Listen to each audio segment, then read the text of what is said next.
If you are a mid-career professional, chances are you switched jobs a few times and considered rolling over your retirement funds from your employer plan to an IRA without having any tax consequences.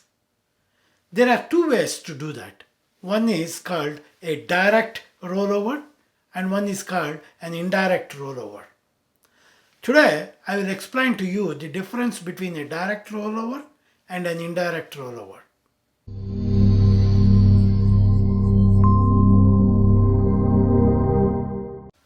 Hi, my name is Vid Panapalli. I am the founder of Unique Financial Advisors. Let's get started. Let's talk about direct rollovers first. Direct rollovers are just what the name says. They are direct. That means your retirement funds move from one custodian to another custodian without you touching the funds at all. And there are no tax consequences in doing so. Sometimes this is also called a trustee to trustee transfer.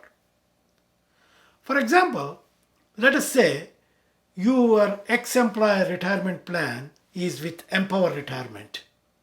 And let's also say that you want to move these funds to a IRA you have at TD Ameritrade. And you want to make sure that this is a non-taxable event. The easiest and the least risky way to do this is by doing a direct rollover. Here is what you need to know.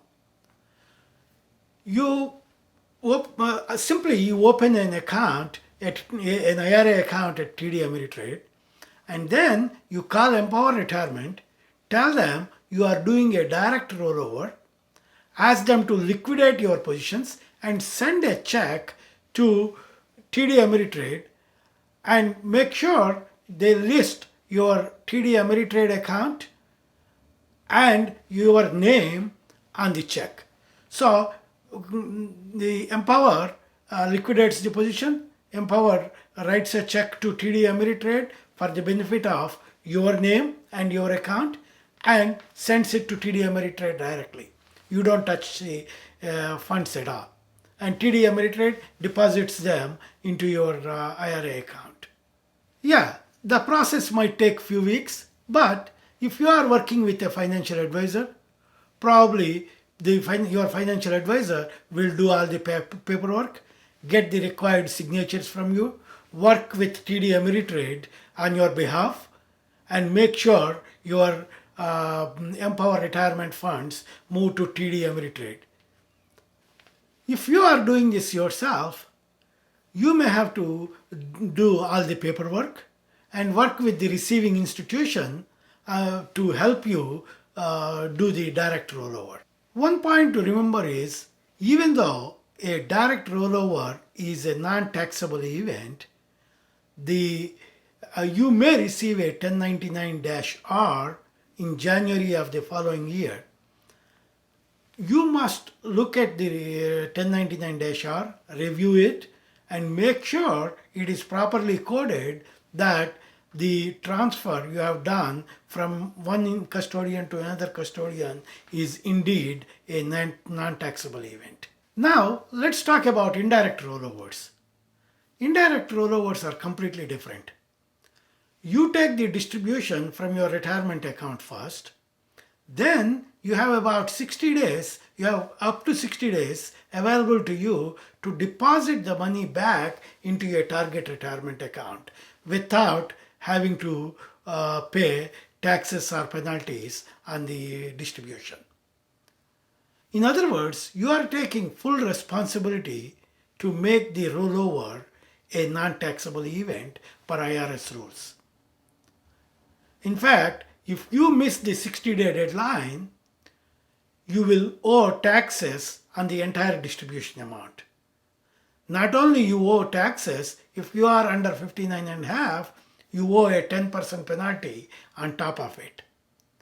For this reason, you got to be extra careful when you do indirect rollovers. Even indirect rollovers, generate a 1099-R at the end of the year. For example, your source institution will issue a 1099-R January of next year, indicating that you took a distribution. Now, you have to prove to IRS that that is not a distribution and that indeed was rolled back into a target retirement account. And the way to do that is the target institution gives you a form called 5498, which says you have contributed or rolled over so much funds into into an IRA at the target institution. So when you do taxes in the following year, you will indicate, you will put the 1099-R, but you will say that is non-taxable, that is a rolled over amount. Hope this has all made sense. For more tips like this, please subscribe to my YouTube channel or follow me on social media. Thank you.